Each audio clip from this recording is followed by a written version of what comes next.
Il-kumpanija Enemed ħabbret li minħabba żieda fil-prezz internazzjonali taż-żejt, mill-ħamis il-prezz tal-petrol u d-diesel mill-pompi tal-fuel se jiżdied b'5 ċenteżmi.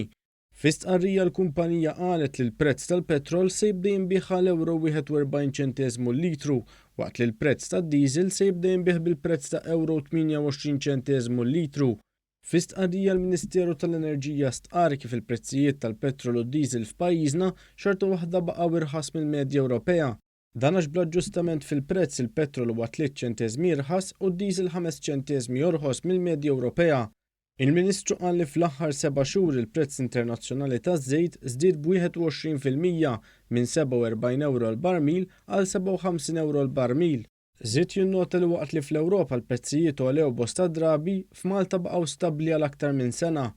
Innota wkoll li mindu nbidel il-Gvern fl-2013 il-prezz tal-petrol u d-diesel naqas b'10 ċenteżmi u b'12 ċenteżmu rispettivament, jiġifieri tnaqqis ta' 7% fil-prezz tal-petrol u tnaqqis ta' 9% fil-prezz tad-diesel. L-istqarrija temmet tgħid li l-Gvern se jibqa' impenjat sabiex ikompli jaħdem għal stabbilità favur il-konsumaturi Maltin u Għawċin.